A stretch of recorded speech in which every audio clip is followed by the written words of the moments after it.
beautiful day here at LakeZide Performance. I'm Jim, and we got something cool today to look at.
Where's my sunglasses at? I'm gonna put them down somewhere. Dadgummit.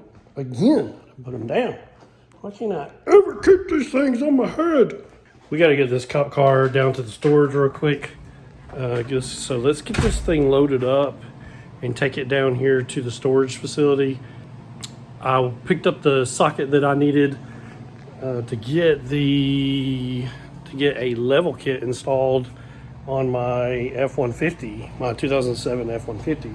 So I had to pick up a daggum 1 3/16. This is to get the bottom bolt out of the strut for this 2007 F-150. So big old freaking bolt, big old bolt, 1 3/16. And the instructions call for something different, but it wound up being 1 3/16. They didn't have the metric size that I needed for that. So let me get you set up on a tripod. Let's get this cop car loaded up on the trailer, get it over to the storage real quick, and then we'll go from there.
Now we're gonna get these headlights cleaned up and polished.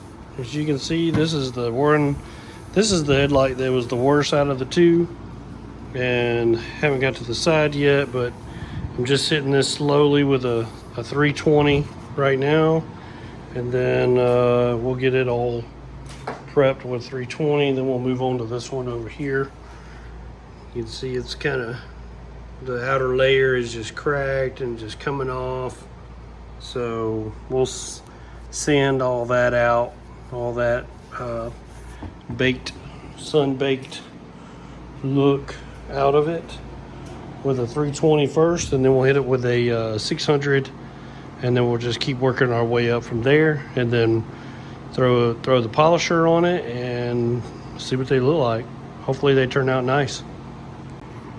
All right, here's what it looks like after 600 grit. So hit it with, wound up hitting it with 180, and then 320, and then a blue 320, and then a blue 600, and this is how it turned out. It's looking really, really, really good. I'm probably gonna have to go one more with this, one more grit higher, but I don't have any right now.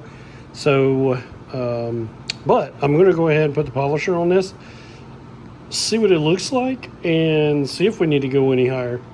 We probably do, just to get rid of any like little lines in the polished finish, but I'm pretty confident that this is going to polish out good enough where you could use it. So like if you wanted to do a 600 and then polish it, you could do that. It's just if you look at it really, really, really, really, really close in like a side glare from the sun, you'll probably be able to see like little lines in it. But we're going to go ahead, I'm going to show you what it looks like polished from a 600 grit. It should be a lot better than it was previously to the sanding and this polish, so it'll look really good. Regardless, it's going to look really good. There's the turn signal bulbs are the 3157 amber bulbs, and they're notorious for the amber stuff on the outside of the bulb start flaking off, and that's what's happened in this housing. And so this housing has to be taken completely apart.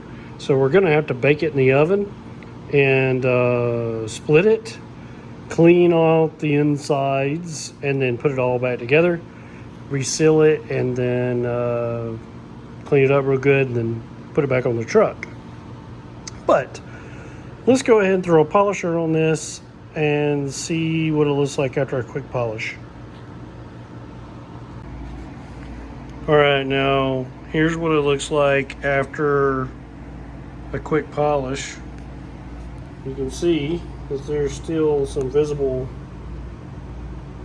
sanding scratches in it, but for the most part it looks good, and it looks better than it did before. You could actually just take it, put it back on, run it just like this. It would be perfectly fine.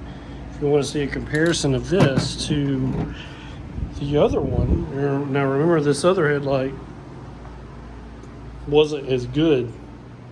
I mean, was better than this one. So just for comparison's sake, I'll show you the difference here between these two. Now which one looks better? So this one right here was the one on the driver's side, and if you remember correctly, this one right here was not as bad as this one. Now this one, looking at it side by side in comparison to this one, looks brand new, does it not? Yeah, it does. It looks brand freaking new. And now what I'm going to do is I'm going to wet sand this with a fine Scotch-Brite pad. So I've got these Scotch-Brite scuff pads. I've got a gray and a red. A red is usually good for like scuffing something down before you're going to paint it, and then you got a fine, this is a fine grit Scotch-Brite pad, which is what I'm going to do to this headlight real quick, since I don't have any like 1000 grit or a 800 to 1000 to a 2000 grit sandpaper. I'm going to go ahead and just wet sand this with a gray fine Scotch-Brite pad real quick. just a real quick scuff down, and then polish it one more time, and then we'll see what it looks like then. But if you look at it close, I mean, you can see those scratches from sanding it before.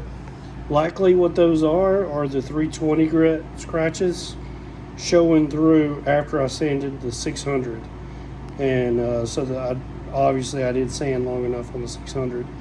But if I do the Scotch-Brite, that may be enough to get down past those scratches. We'll see. But let's do a quick scuff down, and we'll give it more polish. And then I gotta go to bed. So let's get it. Well, there you go, guys. All pretty much done. I've still got to polish the top of this headlight right here, but that's the one from the driver's side, that's the one from the passenger side, that's the one that actually, if you remember correctly, this one right here looked way worse than this one, and you can tell it is absolutely awesome. It could still use another wet sanding, probably another 600 grit sanding, wet sand. So I need to wet sand this with a 600, and then go back and wet sand this with a 1000, and then maybe a 2000, and then polish it one more time, and that'll be done. With that one right there, it'll be easy. I just wanted to show you kind of the phases of getting this back to crystal clear. This right here is starting with a 180, and then a 320, and then a 600, all dry sanding. Okay, then a polish, then a fine grit scuff pad, then a final polish after that. Okay, so what we're going to do with this one, now that we kind of know the phases with this and how much it's going to take, so we're going to go ahead, instead of doing what I did with this one, which was I started with a 320, I'm just going to go straight for the 180. Go ahead and try to get as much of this stuff off as I can, and this wear from the sun and sun-baked plastic, all that. Try to get that sanded down with a 180. Then go to a wet sand 320, and then I'll wet sand with a 600, and then I'll wet sand with a 1000, and then we'll polish it and see what it looks like from there. This one right here, I'm just going to go back and wet sand with a 600, and then wet sand with a 1000, and then polish this one and see how it turns out, and then we'll compare the two. But wow, look at the difference between the kind of bronze looking color that is right now, bronze yellow looking color, and then this one right here is just chromed out, just shiny as all get out, crystal clear. It's obviously still a little hazy because you can see some of the surface scratches, but it looks amazing. It's got great shine to it and all, but yeah, it's still got a good bit of little scratches in it we got to sand out, but it's no big deal. It's just a process, and if you're patient enough, you can make your headlights look brand spanking new. Put a little wax coating on this thing and give it a little wax job every now and then, and you won't ever have to replace them. Now, I've got equipment to do this, and you may not have equipment to do this. I've got a couple of different polishers to do this job, and not to mention the fact that this makes a crazy huge mess, especially when you start out with a new wool polish pad like I did. Yeah, I've got to vacuum everything. Everything has a layer of wool on it now. You can see it's all over everything. The M class is now growing fur, so I gotta get my shop vac out tomorrow and clean all that crap up after work. So yep, so we're gonna wrap that up for the evening, get in the bed, and do it all again tomorrow. Catch you later, people. Have a good night.